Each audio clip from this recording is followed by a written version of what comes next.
Stepping Up to the Plate is the worst baseball podcast. We're back, episode 7, I think. Right? I 7? think 7. Lucky number 7. Lucky number 7. That's a common favorite number. It is a common favorite number. Even the little emoji with the lucky sevens emoji. Yeah. It exists. That is the official emoji of this podcast episode. I like it. Do you have any other? Any other? What were the other runners, in the race for emoji of the episode? Emoji, the face, the clouds in front of it.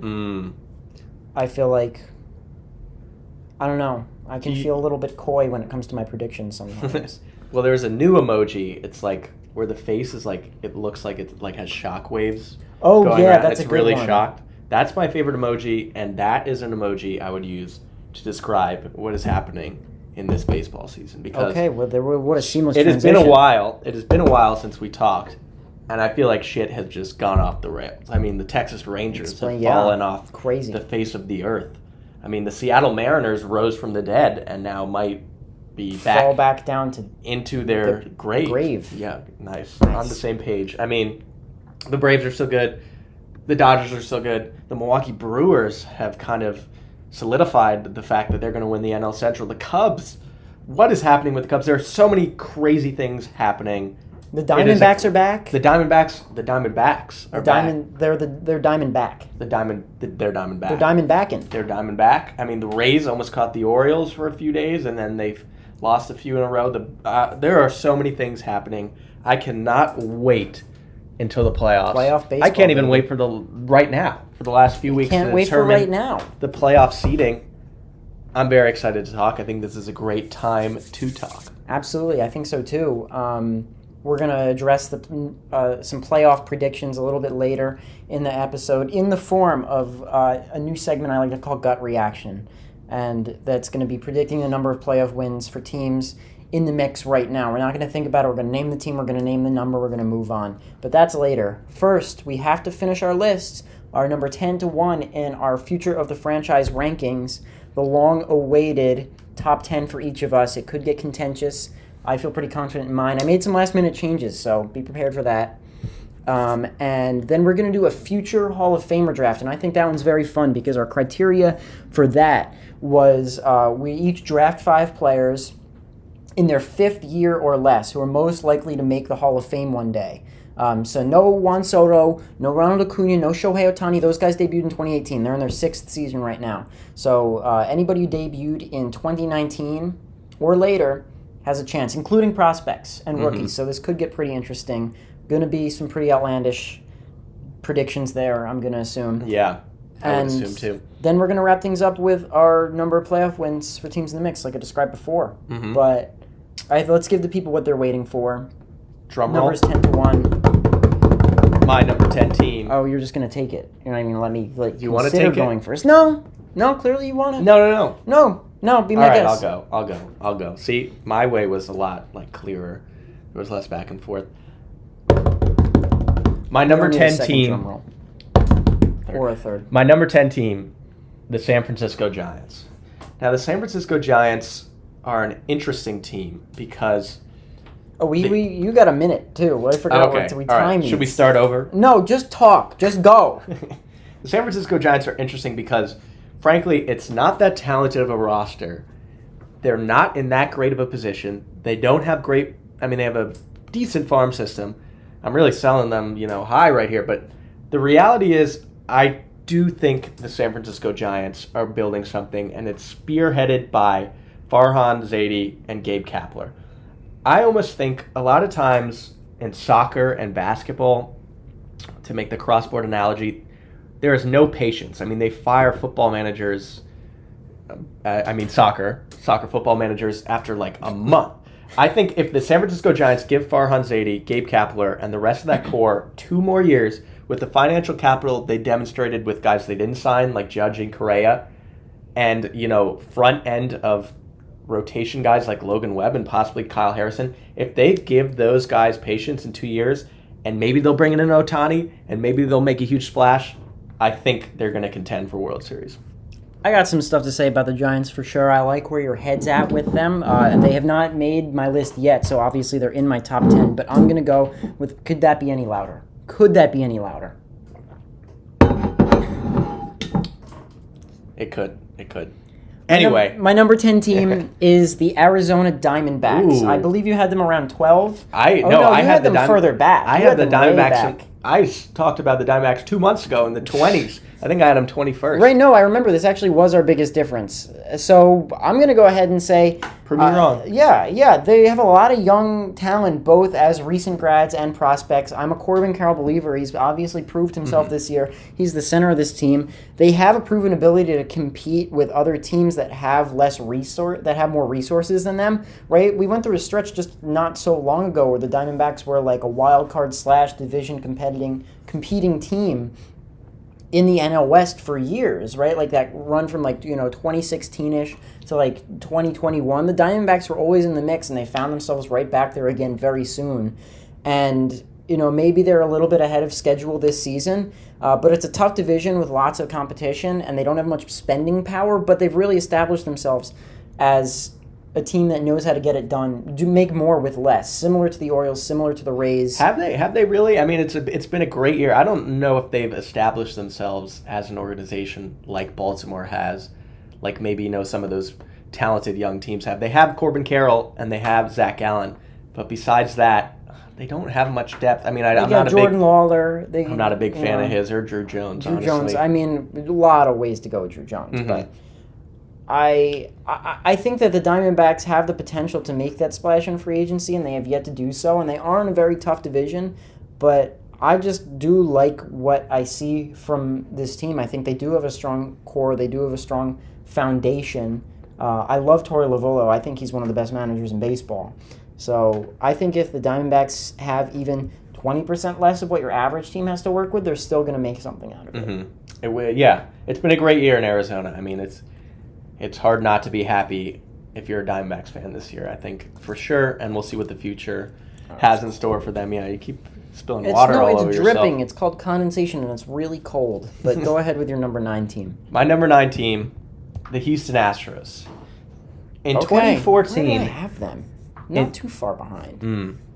I think you had them... I think I'm 15-ish. Yeah, I think you had them. Go talk. I'll open back up my sheet. In 2014, Sports Illustrated infamously called their shot and said the 2017 World Series champions will be the Houston Astros. Now, were they at the center of the Bang Bang scandal? Sports Illustrated? Yeah, maybe they knew. Conspiracy? Yeah, obviously there are some questions about the legitimacy of that title, but I'm going to call my shot. Ooh, I had them at 17. So, well, I'm going to talk about that because they could go many different ways. I'm going to call my shot like Sports Illustrated did. The 2028 Houston Astros will lose 100 games. Oh boy, 100 games. And in 2028, Matthew will still be spilling water on his shirt. Now that's a lock for sure. Here it is. But despite that, they may win 2 World Series before then. The more that this playoff picture starts to take shape and teams, start to round out their seasons heading into October, the more I think they're going to win it again. Honestly, they are so formidable right now that it doesn't even matter that they have no future. And they kind of have a sneaky good collection of arms. Like I think I talked about when you brought up Houston. Like I like Hunter Brown. JP France has been kind of bad the last few months, but he had a great start to his rookie season. I mean, Christian Javier I'm not giving up on. He's only 26. Framber Valdez is in his 20s still. Where I am concerned is the direction of the front office. We saw James Click, win a World Series and not return. There is obviously more happening behind closed doors.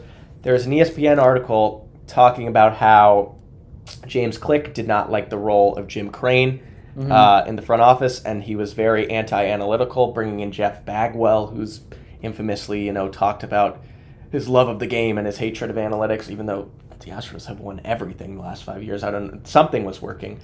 And I'm scared of Jim Crane, to be honest. In the same article, somebody said, sometimes I wonder if Jim Crane thinks he's Jerry Jones. That is not a compliment you want to get. Yeah. It's been rumored that Jim Crane single-handedly orchestrated the 3-year, $34 million deal for Rafael Montero, which looks horrendous. Montero's had 1 year in his career, 30-plus innings, ERA under 4. It was the one season they won the World Series last year. where he was heavily relying on analytics. I'm concerned about the direction of this team up top and with no prospects, but their core with Tucker and Jordan and those arms, they might win a few over the next 5 years. So they kind of land in the middle for me. It's a really fair assessment, and thank you also for turning off the timer 7 minutes ago. I think it was and 3 then just minutes. popping off. I wanted to talk. I can tell.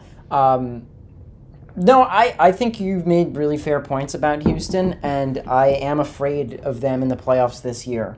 Mm-hmm. You know, I think any team that plays them, no matter where they stand, like Orioles going to have a better record, going to go in with a better record, Rays going to go in with a better record, potentially one of the teams in the AL West, will go in with a better record than the Astros, but they're still my favorite to come out of the AL simply because of that experience that they have. They are for me too. And they just play on a different level in the postseason. So when they're in, they're to be feared, but I agree. I think they're going to be out sooner rather than later. Yeah, I think so. I mean, they just are so talented. They have so much playoff experience. It's hard to doubt them in the month of October.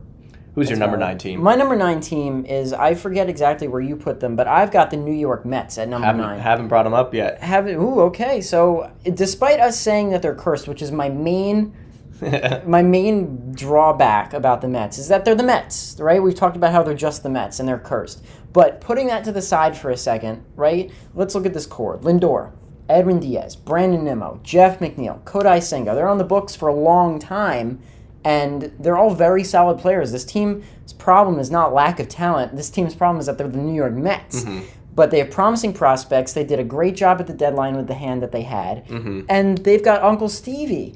And Uncle Stevie's caught some heat this year for sure for the way that he approached free agent acquisitions in recent years. But that money's not going anywhere. If he sees somebody that he wants, he's going to get them, and it's going to work out eventually, especially if they keep building up the farm and building their current core of talent the way that they have. Obviously, the Braves aren't going anywhere. Neither of us have talked about them yet. Mm-hmm. But I really do think that the Mets are a better team than this year has indicated. Same with another team kind of further down my list. But no, I like where the Mets are at just in terms of on paper. And that really does only get you so far. They're always going to be the Mets. So I'm not saying they're going to win a World Series championship. But in terms of being set up, I do think they are set up very nicely for the future. Yeah, I mean, strictly on paper, I think they're inarguably in a top 5 situation as any team in the league. They have the core, they have the money, and I'll obviously I've ranked them higher, so I'll speak about that a little bit more. Kodai Senga has also been maybe the best pitcher in the National League since the All-Star break. He's been amazing. He's been unbelievable. The last time he gave up 4 more runs in a start, can you guess? Give me a date. I'm going to say June 10th. Great guess, June 17th. Huh? Okay. He has not given up 4 runs in a start in the summer. The summer is almost over. He's been unbelievable. I'll get to the Mets later. My number 8 team is a team... Let's make these more snappy than we've been so far. Yeah. My number 8 team is a team that if we did this list before the year, I think I would have had somewhere from in the 20 to 25 range. The Chicago Cubs. The Chicago Cubs have rapidly risen up this list. Rapidly risen. Because they've just had a great year organizationally from top to bottom. I mean, they have a top 5 farm in the league. I mean, they've nailed recent moves. I mean, the Bellinger deal is incredible. I think it would be likely that they re-sign him. I mean, I think... They're going to be right at the top. They're going to be right at the top if they want. I mean, the Swanson deal looks good. Seiya Suzuki has been hitting the shit out of the ball the second half of the year. They traded Javier Baez, maybe the worst player in the league, for Pete Crow Armstrong. Like, that is a ridiculous deal. I think that this team, a lot of their future is going to come down to, is Justin Snell an anomaly like the Jake Arrieta year? Did you call him Justin Snell? Justin Steele. I was worried about the clock. Justin Snell. I'll get Justin Snell is winning the Cy Young. Justin Snell. One of Justin Snell will win the Cy Young, whoever that may be. Is he having the Jake Arrieta anomaly year, or is he legitimately an ace? A lot of their future is going to come down to that, but they're set up well. I agree with you. I did have the Cubs a bit higher, but I like your points there for sure. My number 8 team is a team that you touched on, is the San Francisco Giants. They don't have a current strong core, like you mentioned. They do have a very strong farm system, very promising. They're never too far away from competing because they have those resources, and I am a big Farhan Zaidi guy. I think the worst thing about where the San Francisco Giants stand right now is that Shohei Ohtani will be on the team next year. Oh, wow, that's a bold prediction. I love it. I think they're going to spend a lot of money. We predicted Shohei to the Giants at the deadline, and I think if the Angels had played their cards right, that would have happened. And they're going to spend a lot of money on him. They're going to spend a fuck ton of money on Shohei Ohtani, and he's battered, bruised, and I, quite frankly, the pessimistic part of me wants to say that Shohei Ohtani's best years are behind him.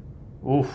I don't think we're ever There's a lot to unwrap there. There's a lot to unwrap there, and we're not going to do it right now, but I don't know that I'm not confident that we're ever going to see Cy Young, Silver Slugger, same season Shohei Ohtani again with these injuries that are coming out. I mean, he hurt his elbow for a second time. He's out with, I'd say probably more smaller injuries than the public even knows about right now. Not that I'm like conspiracy theorying about Shohei Ohtani right now, but I mean, there's only so much that a guy can do. There's a reason this is never done before. I mean, how long can he continue to defy the odds and defy everything we know about human nature and sports therapy and the human body? I mean, it's crazy. And, this is not me saying by any means that I want this to happen to Shohei Ohtani. And I'm talking about the San Francisco Giants right now. He's not even on the team yet. But I think they're going to sign him. I'm calling my shot. It's bold. It's brash. It's Matt Brash. But it's Matt Brash. I think that the Giants are going to sign Ohtani, and I think it's going to prove to be a mistake. And it's going to eat up resources that could be better allocated to other players that would actually set them up better for competing and winning another World Series. There is a lot to unpack there. I will just say this. I have learned I will not doubt Shohei Ohtani in any form. I will not, not believe in that man, even if his body, has started to deteriorate. I will say we are in unison as a podcast. We are standing our ground. We are calling our shot. We're calling our shot. We're not here to be meek. We're not here to be meek. We are not. We're not clouds over the face emoji right now. We're shocked. Shohei Ohtani will be a San Francisco Giant next year. We both think so. I love it. That was a great one. Thank you. A lot to unpack there. My next team. There's a lot to unpack with my next team, the New York Mets. You just brought them up. I think there is an argument that, like we talked about, on paper, they're set up as well as any team outside the Orioles, the Braves, and the Dodgers. I really think so. I mean, they have a pretty elite core of hitters. Lindor, Alonso, his deal is kind of is ending, and they might trade him, but still. Brandon Nimmo, Francisco Alvarez was incredible. I think I'm going to call my shot again. He's going to lead all catchers in home runs next year. Ronnie Mauricio, is... Yeah, I didn't even mention some of these guys. Brett Beatty, too. Brett Beatty, I'm not giving up on Brett Beatty. Absolutely not. We talked about Senga. The thing is, also, they just appointed Stearns head of baseball ops. We didn't know that when we made this list. However, I did say it when we talked about the Brewers before it happened that I thought it was going to happen. So I'm going to talk about him because I feel like I called my shot there. If you guys want to go back and listen to another podcast. The one thing the Mets have needed to improve, they have the money, they have the hitters, they have Senga. They need depth in the rotation, and they need player development. That is exactly what Stearns' track record shows. He's developed Corbin Burns in Milwaukee. He's developed Brandon Woodruff. Freddie Peralta is leading pitchers in strikeouts since July 1st. Devin Williams. Even Josh Hader counts. Yeah. So I think it's a perfect marriage, and I think, if I could just get over the fact that the Mets are cursed, which I can't because I've seen it happen too many times, I think I would have ranked him 4th. But they're really up there, and despite bad vibes and a bad year, things are trending in the right direction for sure. I agree with you for sure. Just them being the Mets has to bring them down a few ticks, but they're right there. It would be unfair to say anything otherwise. My number 7 team is the Cincinnati Reds. It's no secret that this team has one of the best young cores in baseball. You got Ellie De La Cruz, Matt McClain, Hunter Green, Spencer Steer, Jonathan India, Andrew Abbott, Graham Ashcraft, the other Diaz. They're a roster full of guys with ultra-high ceilings and possibly equally high floors on every end of the ball. You have hitting, you have defense, you have speed, you have pitching in the starting rotation and the bullpen. They're a very, very talented team, and they kind of came out of nowhere because we were talking about the Reds over the past couple of years as a team that was completely so far away from competing, and I do think they're another one of those ahead of schedule teams right now, and they are unlikely to make a free agent splash. But if they did, that would put them over the edge. I think they're a very smart baseball club. I think that leadership has done a very good job bringing them towards the top of the competition ladder. We've seen flashes of it this year, and I don't see that subsiding anytime soon because they're a very, very talented ball club. So I've got the Reds at number 7. The Cincinnati Reds have to be a top 10 team. I mean, they've forced our hand here. They have an endless supply of talented young hitters that are major league ready, like already. They have to be up there. And they still have a strong farm system, even though a lot of these guys have graduated recently. Yeah, they do. I mean, they have drafted well, they've traded well. They have the pieces in place to be successful. My number 6 team is a team that took a massive hit recently. I'm so As mad. Matthew continues to spill water on himself. The Tampa Bay Rays. I mean, we did this list before Wander Franco, but I want to make the argument that the Tampa Bay Rays can overcome losing their franchise cornerstone. And it's spoiler, I made the exact same point. Really? Yeah. I mean, they're too smart not to. I mean, this was the rare young guy they actually invested in that they didn't trade away right before he hits free agency, like a Snell or a Chris Archer even a few years back. They have the pieces to get past it. I mean, they have been decimated by injuries this year in the starting rotation, and they still have an incredible rotation. Next year, they might have the best rotation in the league when Springs, Rasmussen, McClanahan come back with a Glasnow, who's still under contract, and Junior Caminero. How do you pronounce his name? Caminero. I think he might win Rookie of the Year next year. I am Is super. he Wander Franco without the minors? I wouldn't go that far. I hope I would say yes to the second part, but I wouldn't go that far. And I mean the way they acquired him is such a perfect encapsulation of why they will be good. They traded him for a guy named Tobias Myers. Who is that? he is now the 6th best prospect in the league, and they gave Tobias Myers to a smart organization, Cleveland, too. This is why they're going to be successful. They have the blueprint to overcome, losing their franchise cornerstone, the guy they finally gave that big deal to. And it's horrible timing for Tampa Bay, but they're still going to be a contender. Yeah, I'm hoping that if things go the way they're looking with Wander Franco, that they'll be able to avoid a lot of that, or kind of restructure. What that contract looks That's like a legal battle, but yeah. I don't think they'll be screwed financially from it. I agree.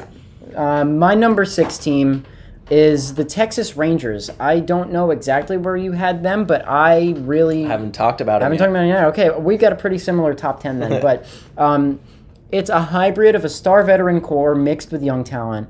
Even if they fall short this year, it's still a win of a season and a preview of what's to come. They have an obvious drive to win with ownership. I mean, they've gotten out and they've gotten guys. I mean, they made the big move to trade for Scherzer. They signed DeGrom. They signed John Gray. They got Andrew Heaney. They got this whole crop of guys, Corey Seager, Marcus Semien. They're obviously in the mindset that they're willing to expunge the resources to put a winning baseball team on the field, and it's coming to fruition. They have a lot of solid prospects. At the very least, for me, they're going to remain a wild card team for several years, and the ceiling is multiple World Series. Yeah, I agree. I have them higher. I agree. I think a lot of that is going to come down to pitching, as Matthew continues to spill water on himself. Do we have to point it out every time? Every time I see it out of the corner of my eye, I want to bring it up. I'm so wet. It's more. I wouldn't see it if you didn't react so strongly it's cold. to it. It's really cold. I put ice in this water before we started. I can tell that looks very cold. Speaking of colds, we were talking about the Texas Rangers, but I'll go to my next team. I guess they're cold right now. Yeah. Okay. Go ahead. Yeah. We're into the top 5. We are into the top 5. Cracking the top 5. Can we get another drum roll for the top 5? My number 5 team, the Cincinnati Reds. There we go. You just talked about them. Like I said, endless supply of major league ready bats. A lot of this is going to come down to Ellie De La Cruz. Is he the player? Is he him? Is he him? Is he him? Is he him? It might be that simple. I mean, Ellie De La him. Ellie De La him. We see rookies all the time, hitters, come up, light the world on fire, and then pitchers kind of figure them out, scouting reports kind of figure them out, and they strike out all the time. Year 2 is going to be massively important for him. He needs to get more disciplined at the plate. He needs to walk more. He needs to chase less. I mean, he's been demoted in the order. He's hitting 9th for the Reds now. They demoted him to 8th, and then they demoted him again to 9th. He needs to be better, but I still believe in the young arms. I think Hunter Green figures it out. In his 19 starts this year, his ERA, he is 3 on the dot in the first 3 innings of the game. He kind of struggles, because he's throwing so hard, I think, stamina-wise, as the game goes on. He's been really sharp his first time through the order, and I think that's something to work on. I mean, Graham Ashcraft was 4-3 with a 2.58 ERA over his last 12 starts before he broke his toe, 10 quality starts. Lefties can't hit Andrew Abbott or Lodolo. I mean, Connor Phillips had a great start last night in his third career start. They have the arms. They have the talent. Can they put the pieces together and kind of overcome the lack of resources? They have the roster to do so and the core to do so.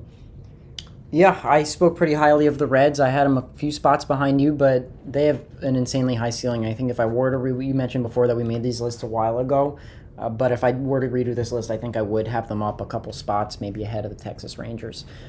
Starting off my top 5, this is a big area of disparity for us because you had them much lower. I've got the San Diego Padres. I just don't see it. I don't see it. They're high spenders. It hasn't worked yet, but if it was working right now, I guarantee you would have had them higher. There's just no way you wouldn't have. But it's not working right now. Right, but it doesn't mean that it's not going to. Doesn't mean it's not going. They're running out of time. I don't think they're running out of time because they have these. They have these. Right, yeah, thank you. They have these guys. Manny, Bogarts, Tatis, and Joe Musgrove could be a true big four in my eyes. They're insanely talented. Obviously, they've given big money to these guys, but they're going to keep spending money and developing talent, and they have a really strong farm system. You mentioned the volatility of having a 17-year-old catcher as your top prospect in Ethan Salas, but I just want to believe. I just want to believe that they are due for a rise rather than remaining down at the bottom where they are right now. I don't see how it isn't going to pay off eventually. I just think there's too much talent, too much money for this team to continue to fall flat on their faces year after year. It didn't work this year, but it's not the first time. It's not even the first time this season we saw this happen, like with teams like the Mets and other teams like the Yankees with high expectations and high payrolls. There's a reason teams spend money on players, and these guys have all proven that they can get it done at a very high level. They have World Series champions on this team. I think that the Padres are going to be better. Yeah, I mean, they have all the talent in the world. We know this. I don't buy the future that much. I mean, you mentioned Joe Musgrove. He hasn't really shown the ability to stay healthy. Xander Bogaerts is in the first year of a gazillion-year deal, and he's already gotten, looks like he's declining OPS under 800. We'll see. They're one of the most fascinating teams in the league. Nobody is questioning their talent. That's my main Nobody point. is questioning their talent. They have the I talent. agree with you. Which makes them, such a massive disappointment. That's why. My number 4 team, the Texas Rangers. Texas Rangers, I mean, the last 2 months of the year have been a disaster. There's no. It's been tough. There's no doubt about that. They invested long-term capital into this season with the trade for Scherzer, the trade for Montgomery as a free agent after the year. And, Montgomery's been all right, but Scherzer's out for the year. It looks like it's backfired. They traded Cole Reagans, who looks like, his delivery looks like Cole Hamels, and his Baseball Savant page looks like my middle school report cards. It's all fucking red. Like, I knew you were going with that. But despite all the negative things I just said about my number 4 team, let's not lose the full picture. They have incredible offensive talent. I mean, Adolis Garcia is looking great. Jung. No, it's Young. Young. I always get that confused. He looked like the rookie the year before he got hurt. I mean, Evan Carter, their number 1 prospect, has been up for not that long, but he's got a 900 OPS, and he looks like a 5-tool player. And they still have, jokers kind of ace in the hole in the pitching department because they do have Jack Leiter, they do have Kumar Rocker, they do have Owen White. These are guys, that have struggled in their minor league career. Or bust with the pitching, but arm prospects. Exactly. I'm betting on one of those 3 to be a boom. So I do like the future of Texas, even if they don't make the playoffs this year or have a disappointing end to the season. I'm right there with you. I mean, I said pretty similar things about them, so we're mostly in agreement about Texas. We're number 4 now. I'm going to go with the Tampa Bay Rays. I did have them at 3, but I switched them with my next team because of the Wander Franco thing, but I didn't want to ding them too badly because, like you were mentioning, it's not a critical blow for a team like this. For some teams it would, but for Tampa Bay, that's not a critical blow because they have probably the most savvy ownership and the best manager in Major League Baseball. Obviously, I'm going to go Craig Counsell on that one. Really? But interesting. I like it. Obviously, they're still getting it done because Franco's been out for over a month now, and they are still right there in the mix for the AL East title. And they're just proving this year. One of the things I said about Tampa before the season started is if they didn't play well this year, it would call into question if their formula works, because they play the game, they approach how to win baseball games so differently than any other team in Major League Baseball. But they've proven that it works. They know that they can get it done playing like the Tampa Bay Rays. And they have cheap, underrated, top-of-the-line talent from top to bottom. That's not changing anytime soon. Perennially, they have a top-5 farm system. I just don't see any world in which the Tampa Bay Rays fall out of relevancy anytime in the next 5 to 10 years, really. I mean, if they can overcome what they've overcome this year, they can practically overcome anything. So I agree with you. They're not going away anytime soon. As Matthew doesn't spill water on himself. Just kidding. No, He did. I did. He did. Of course he did. Okay. Now we're into the top three. We're in the top 3. We have the same top three in some order. I don't know your order, but I changed mine last minute. I'll be honest. I think anybody would have these 3 teams in their top 3. I don't think there's an argument not to. But my number 3 team is the Atlanta Braves. The Atlanta Braves are practically, in the current moment, a perfect baseball team. Yeah. Crafted from the gods to win baseball games.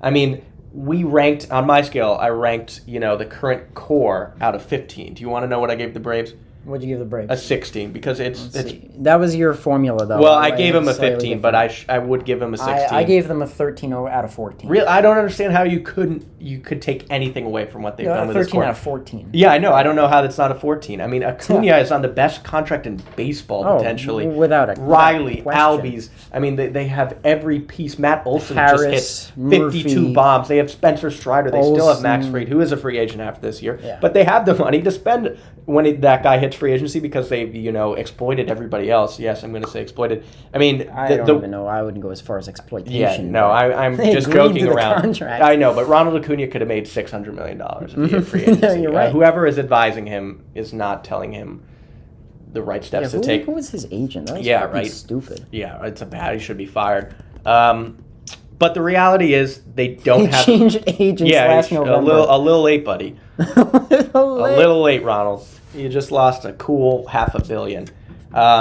Get ready to learn poverty, buddy.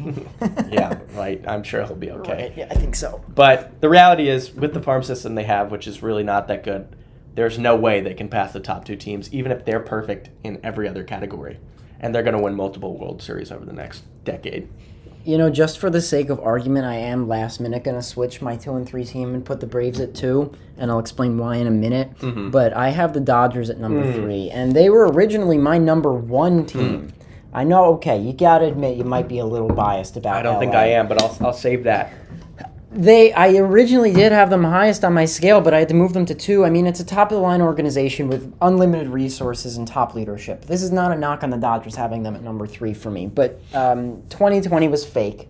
I'd love to see them win a real one this year. Like, legitimately, if you're not a fan of the Dodgers, the Yankees, the Red Sox, those teams, you never want to root for them to win a World Series. I'm not a Dodgers fan, but if they're in the World Series, I don't see a situation where I wouldn't root for them because I'd love to see them win a real one this year. I mean, they have 5 It's going to be tough this year. Their pitching is decimated. I know, that's the thing. And I did want to talk about that a little bit. You can't forget about that injured talent that they have. Walker Buehler, Dustin May, Gavin Lux. It's a weakness for sure because they are an injury-riddled team, and that's kind of why I decided last minute, literally 10 seconds ago, to drop them down to number 3. But it's also a strength because they have these guys coming back, and if on the off chance they do all stay healthy and put together a strong year collectively, I don't think that this team can be stopped. I mean, 5 top 100 prospects still. They've managed to remain one of the best teams in baseball and still have a strong farm system. They will continue to sign free agents. It's not even a question. They have Freddie. They have Mookie. They're not going anywhere. But I just had to move them to 2 because I like what I see from the 2 teams ahead of them more. I think they're set up better. Yeah. It's so hard with this top 3. I mean, it's inches that are separating them. They're all doing everything right. So I get you got to pick one of them. Number 2. My number 2 team is the Baltimore Orioles. The Orioles are just so fucking loaded in talent. It's unbelievable. I mean, Gunnar Henderson looks like he might be a 10-time All-Star. Adley Rutschman behind the plate. They haven't even brought up Jackson Holliday, and they have the best record in the American League. And they have tons of other prospects behind him. I mean, the one thing about the Orioles, their one knock, just like the Braves' knock is, the prospects. The Orioles' knock is, I don't have faith in that ownership to spend. And so their window is kind of minimized a little bit, where, as the Braves have their superstars for 10 years. The Orioles might only get 5 to 6 years with this core before they, kind of have to do that 2016 era Cubs How many thing. World Series can they win in that span? They could win three They World could win Series 3 or in that 4. span. I mean, Grayson Rodriguez has been unreal. I mean, he's gonna take their ball game 1 of their playoffs. Yeah. He has to. He's forced their hand. He's been a top 10 pitcher in the league since the All-Star break. Top 10, top 5. Top 5. It's him and Senga might have been the 2 best in the league. I mean, everything is going right. It's hard not to think about what's going to happen when the gang hits free agency. But until then, think about that. Until then, they're the best team in the league, and they're just in a perfect situation. They are. I mean, I'm not going to talk about them yet. Spoiler: they're my number 1 team. My number 3 team is the 2 team. My bad. My number 2 team is the Atlanta Braves. I mean, their only weakness is prospects. I mean, like you said, this is a team created from the hands of the baseball gods. Acuna, Olsen, Riley, Harris, Albies, Murphy, Strider, Arcia. I mean, they're all locked up to cheap long-term deals. You use the word exploitation, and it looks like that straight off the bat, but it's just savvy ownership. I mean, they have resources to still make a very big splash in free agency to bring in another huge arm, bring in another huge bat if they really need to. And they could. They probably will. I said that Juan Soto was going to get traded to the Braves at the deadline. Obviously, that was a stretch, and it didn't happen. They don't need him. They don't need him, but why not? Why not? They can afford to give him $400 million if they wanted to. I mean, this team's going to stay the same more than any other team on this list, without a doubt. And they're obviously one of the best teams in baseball right now. They have World Series potential. I would even go as far as to say they're the World Series favorite right now. They have to be. And if nothing about this team is changing over the next 5 to 6 years, why would that status change? Yeah. They're the best team in the National League right now. They're going to be the best team in the National League 5 years from now. I can't have them any lower than number 2. Yeah. Well, yeah. I said, we both said, the Atlanta Braves, have this roster crafted from the gods. The Los Angeles Dodgers have a franchise crafted from the gods, a well-oiled machine to win 100 games no matter who is on the roster. The reality is, unbiased. I say this completely unbiased. It's impossible. I say, no, listen to what I'm going to say. I say it completely unbiased. Whereas all 29 other teams we mentioned on this list have one flaw, one thing that you can say, okay, that makes me a little nervous. The Los Angeles Dodgers don't have any. They don't have any. Their current core, I mean, Freddie Freeman's on a great deal. He's making like less than $30 million a year. He's gonna get older. I don't see it, but he's only signed for 5 more years. He's still in his prime. Mookie Betts is going to be good for the next 5 years. And the thing is, the Dodgers, their rotation, it's such a great example of this. Their rotation gets decimated. I mean, Buehler is done. Kershaw cannot throw 90 miles an hour right now. He's not healthy. Everything is going wrong. Dustin May gets injured. Julio Urias gets arrested. And then they just have these rookies coming out of nowhere. Ryan Pepio's been amazing. Emmett Sheehan's been amazing. Bobby Miller might start game 1. I mean, he might start game 1 of the playoffs like Grayson Rodriguez does for the Orioles. They have the ability to overcome injury. They have the ability to overcome, bad contracts like the Bauer situation. They have the ability to overcome anything, really. And they have the ownership that's going to spend money. They have an incredible player development. They don't have any flaw, and I don't know how you can dispute that. I mean, I can't overtly disagree with anything that you're saying. It's just the way you talk about the Dodgers is different from the way you've talked about any of the other teams. Because they're my number 1 team. They have no flaw. I'm just saying it's a little too orgasmic for my taste. I'm sorry that you had to mention the Yankees 4 or 5 weeks ago. I don't even know what you're talking about. My number 1 team is the Baltimore Orioles. I mean, what more could you want? Really, what more could you want? I could want an ownership that's willing to give out $300 million. Whatever, man. They don't need to do that right now because they have everything. They have everything. They're ahead of schedule, and it feels like nobody is a bust. It feels like they don't have a single prospect that's been a bust. That's incredible. And that's incredible. It's really just incredible. It's unbelievable. They have the top prospect in baseball, along with a boatload of other talented prospects and recent grads that are all really getting it done. Like you said, Gunnar Henderson could literally be a 10-time All-Star. Adley Rutschman, I'm sure we're going to talk about him later in our next little segment. High MVP potential. I'd be shocked if he doesn't win one at some point.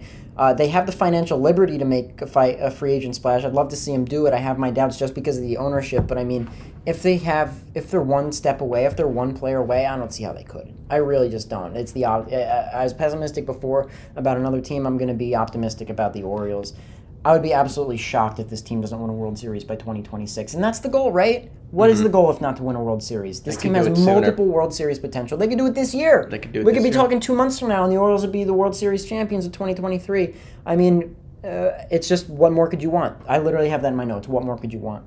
It's tough. It's tough to think of anything else they could have. I mean, the top three are so well situated. You could make an argument for any of those teams. Absolutely. And yeah, we're done. We're done. We did it. 30 through 1. 30 through 1. Every single team. If you made it this far, thank you.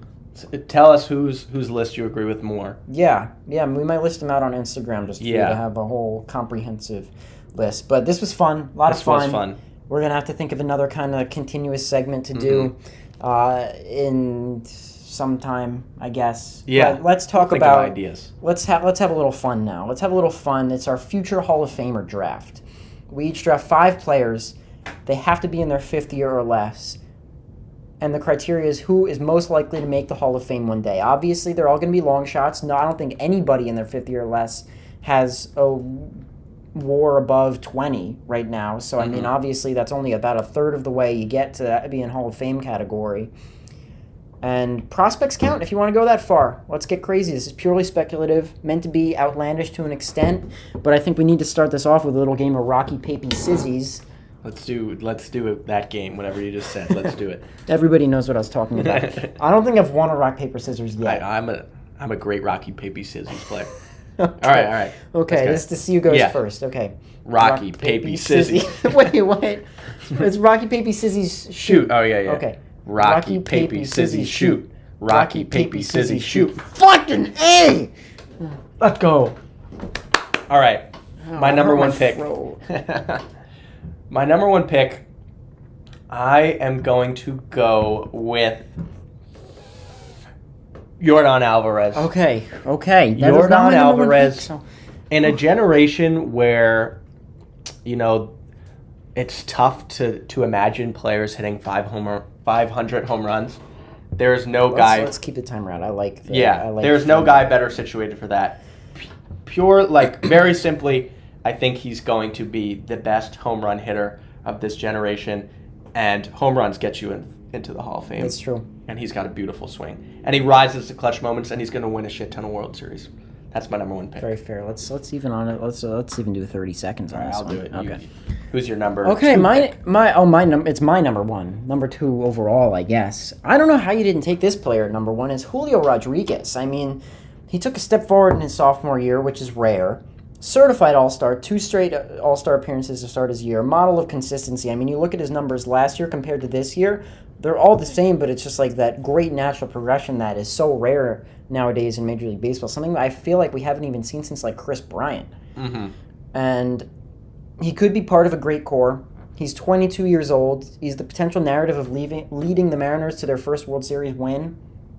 I think he's got everything. Got to win a playoff series first. Obviously that's far down the line, but he's going to be on that team for a long time. I think that Julio Rodriguez, out of anybody right now, is out of any player in their 5th year or less, he's only in his 2nd year, but he's still my number 1 pick. Yeah, I mean, it's tough to say anything negative about Julio Rodriguez, but he wouldn't even be my number 1 pick if we just had a player pool of 2nd-year players, because I would take Spencer Strider ahead of him. I had him on here, but that's hot. This is my argument for Spencer Strider. There is nobody that you could possibly mention today that has kind of risen to the top of their crop of, competition as well as him. I mean, he's crushing the lead in strikeouts for the rest of the league. I mean, he's as good of a pitcher as there is in the league, and it's year 2. And obviously, the predictive metrics are kind of ahead of the actual metrics, but over time that's going to even out, and I think he's going to be the best pitcher in the league for a while. Yeah, I think we mentioned this in the very first episode that we talked about Spencer Strider. He's 24 years old. He's already had Tommy John surgery, and that obviously does not exclude you from having it a second time, but, it's out of the way. He's a hard thrower.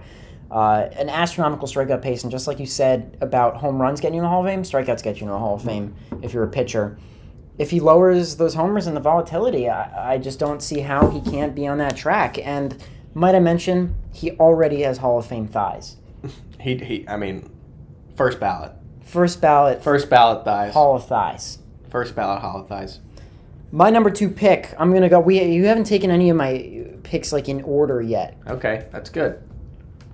Adley Rutschman... Ooh. I do think he's slightly overrated right now. Yeah, that's because a little people high. talk about him like he's the second coming of Jesus Christ himself, and I wouldn't go that far. But he's the face of the franchise. We just talked about how promising the Orioles are. I mean, he could be the Derek Jeter to an Orioles dynasty. He's the center of the course, aspirations of several World Series victories. I still would be pretty surprised if he doesn't win an MVP at some point.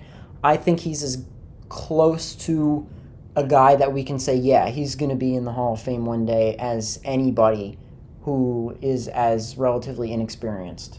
Mm-hmm. So I'm going to go with Adley Rutschman. And I really hope you don't take my next player because I want him bad. Okay. So. I don't think I'm going to take your next player because I'm going to say a player that is not as talented as some of the guys that will come after him, but purely on a Hall of Fame, case, I think it's tough to not see Emmanuel Clase ending up on the trajectory he's on to make the Hall of Fame. I mean, this guy was rookie eligible in 21, so he's practically had 3 MLB seasons. He's got 108 saves already. Yeah. He's got an ERA under 2. He's got a WHIP under 1. I mean, 2 straight 40-save seasons. 2 straight 40-save seasons. I mean, he's on a path. He's having as good of a start to a career as a reliever's had, in the modern era, I would say. I mean, the consistency is incredible, and he hasn't really shown any signs that he's going to slow down. No, absolutely. I mean, I made a few comps when I was making my list, and one I chose for him was Craig Kimbrell. And I'd be pretty surprised if Craig Kimbrell isn't at least on a ballot. He's had a pretty incredible career, 400-plus saves in his career. Just the first few seasons of Kimbrell's career, Clase is, right there. I mean, just in terms of games, through his first, 240, 230 games for Kimbrell, Clase is, right there in WAR, right there in innings, way better with the walks. Not quite as high on the strikeout rate, but he's right there. He's already won a Relief Pitcher of the Year award. I like that pick a lot. I was going to take him later. But for me, I'm going to say Luis Arraez for my number 3 pick.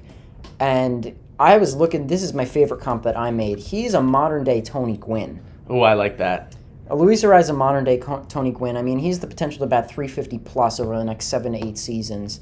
You take back that COVID year where nobody got the same number of at-bats, and he's right there with Gwynn in terms of the way that they started their careers. I mean, if he maintains the longevity, it's a lot closer than we might realize. Obviously, Gwynn got himself into the Hall of Fame by being an Iron Man type player. But I mean, Arraez, through their first few seasons, he's right there. I mean, Gwynn with 400 more plate appearances at the same age.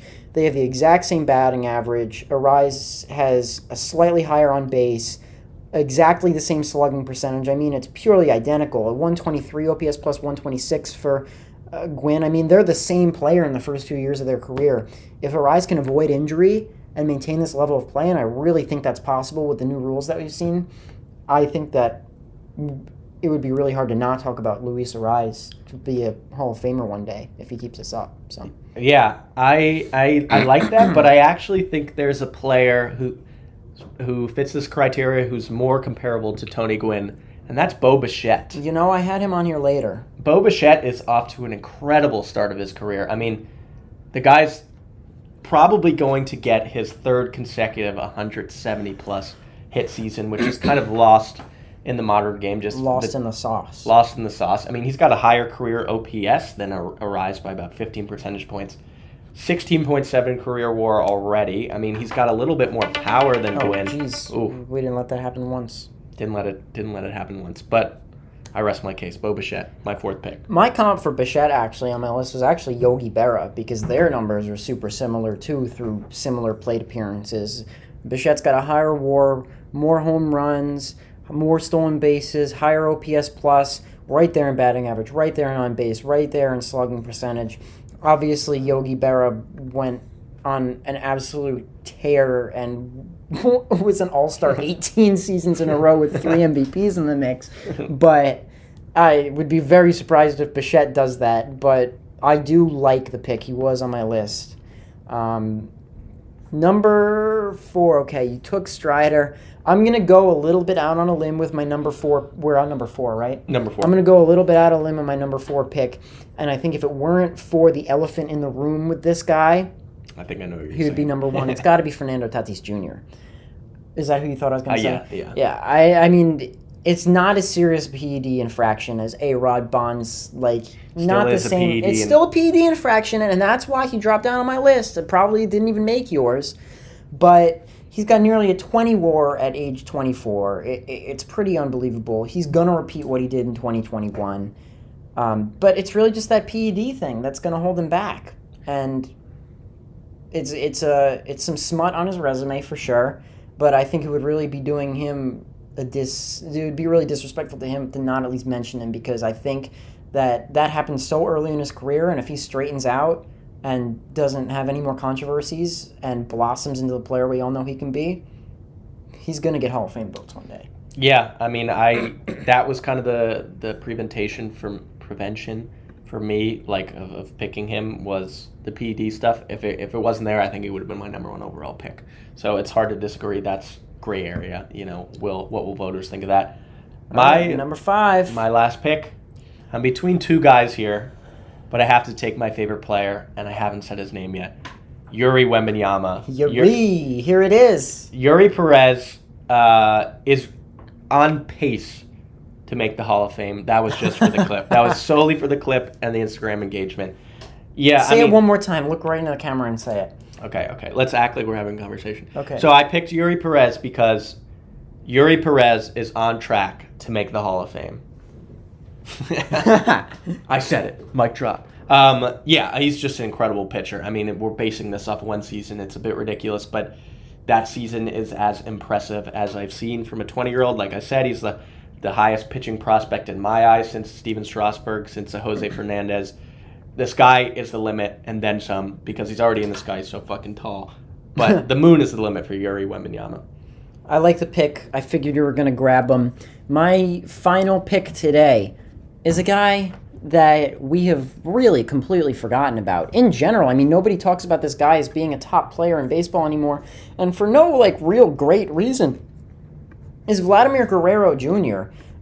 He's only 24 years old. Mm-hmm. He's got a 15 career WAR, 131 OPS plus. We've seen what he can do at his best. If he can just figure out how to do that again, it's just the launch angle. It's just a fucking launch angle.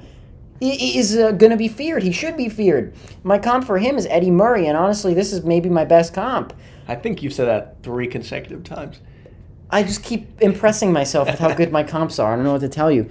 But through their age 24 season, almost the identical plate appearances, 74 plate appearances away, 12 games apart.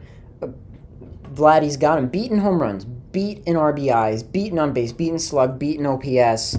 Their OPS plus are literally 2 apart. 131 for Vlad, 133 for Eddie Murray.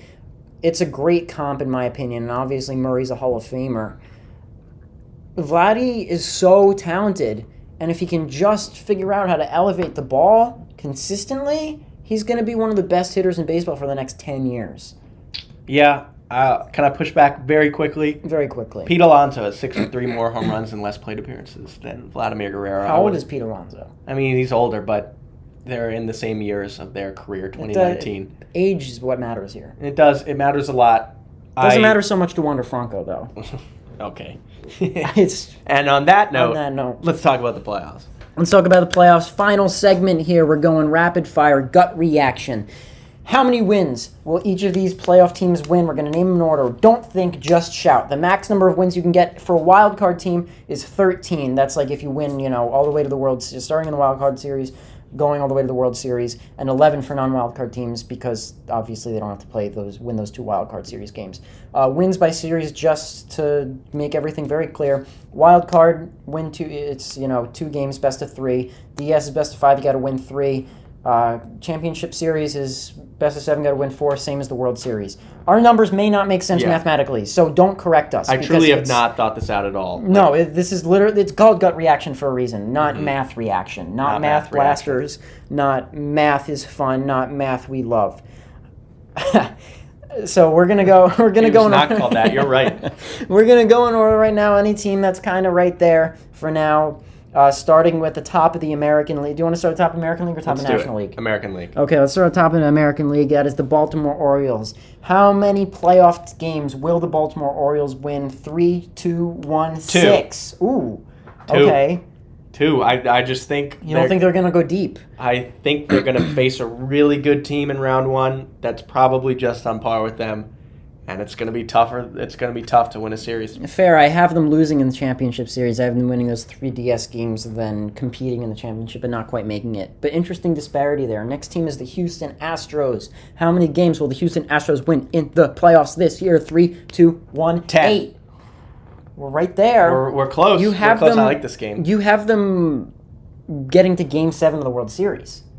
Yeah. That's what that would mean. Yeah, I think they can. I think they're the most likely team to represent the American League. Fair. I mean, my number has them losing in the World Series as well. And I wouldn't be surprised if that number's 11. I mean, they're insane. Okay, next team. Minnesota Twins. How many games will the Minnesota Twins win in the 2023 playoffs? This year, 3, 2, 1, 0. Okay. They don't win playoff games. They just don't win playoff games. They don't win playoff games, and they're probably going to face the Astros. They have no fucking chance. Sorry, Minnesota. Sorry, I actually like your rotation a lot, but you got no shot. Okay, next team, Tampa Bay Rays. How many games will the Tampa Bay Rays win in the playoffs this year? 3, 2, 1, 6. Very close. Wildcard team, I think, eliminated in the division, though. In the Game 7 CS. ALCS. Okay. Game 7 ALCS versus Houston. I can see it. Okay, next team. Toronto Blue Jays from Canada. How many games will the Toronto Blue Jays win in the playoffs this year? 3, 2, 1, 3.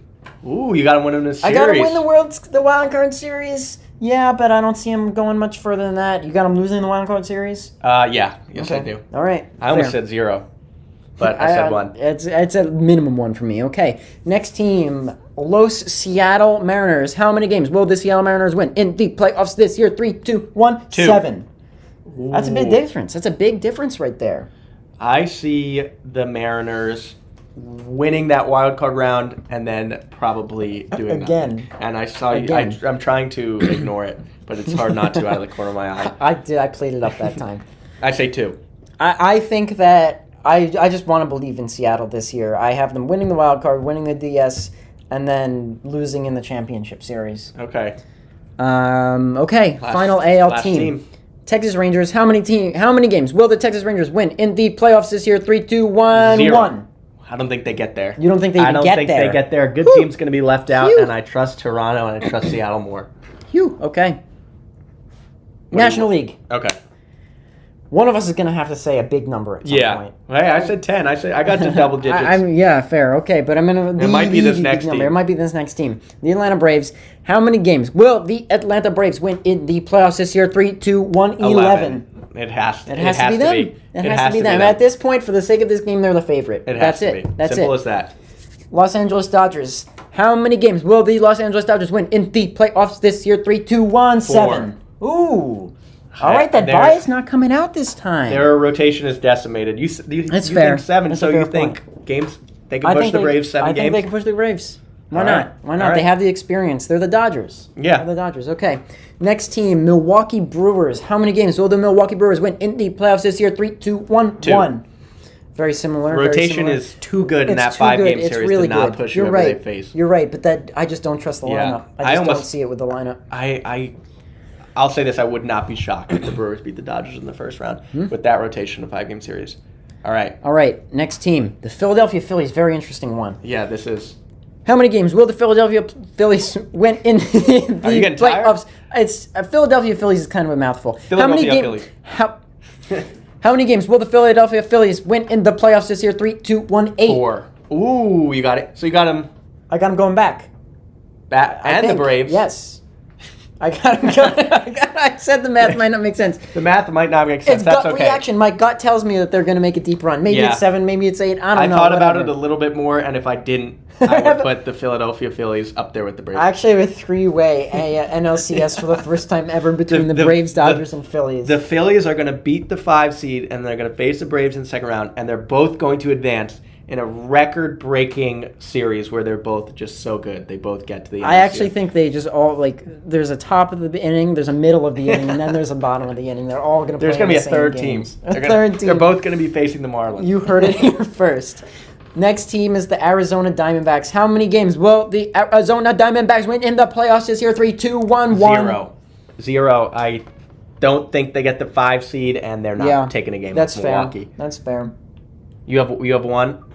I have 1. All right. Okay. Okay. Next team, Chicago Cubs. Another fun one. How many games will the Chicago Cubs win in the playoffs this year? 3, 2, 1, 4. 1. They're fading. You think 4? All right. I think so. Let's hear it. Teams ebb and flow throughout the season. They're in a little bit of a slow patch, but I think this team is really good. Okay. I think this team is really good. They got really good pitching, and that's what matters in the playoffs. So. All right. Okay. Next team, final 3, Cincinnati Reds. How many games will the Cincinnati Reds win in the playoffs this year? 3, 2, 1, 1. 0. Another They're not getting fat donut for you. They're not getting there. They're All not right. good enough. I don't know. I they're said I currently didn't believe in them constructed. like several weeks ago, so I could really see 0, but I wanted to throw them a bone. So, okay. Next one, Miami Marlins. How many games will the Miami Marlins win in the playoffs this year? 3, 2, 1, 3. 2. Very close. All I right, have them winning the wild card series. We're both a little high on the Marlins. You have them winning a wild I card. have them winning the wild card series. I think They're a a lot team of at this point that, despite the talent, I don't want to doubt. All right, we got one team left. Can I announce it? Sure. The San Francisco Giants. How many playoff games will they win? 3, 2, 1, 0. They suck. Yeah, they're not making it. End of story. That's a podcast, ladies and That was gentlemen. anticlimactic. That's a podcast, ladies and gentlemen. Thank you so much for listening. I had a lot of fun today. Yeah, that was good. A lot of fun. Maybe we'll post our list form of our 30 through 1 franchises. Perhaps we at will. some point. Perhaps we will. But yes, hopefully this is audio. Hopefully we can get the audio version only up. So if you're listening on audio, thank you so much. Check out us on YouTube if you want to see our beautiful faces. Instagram at the worst MLB. If you want to see Matthew spill water all over himself. All over myself. Like my maybe shirt's 14 actively times. wet right now. Okay, but thank you so much for listening. Had a blast. See you again soon. At the worst MLB on Instagram. Enjoy the last couple weeks of regular season baseball. Hopefully your team is not yet eliminated.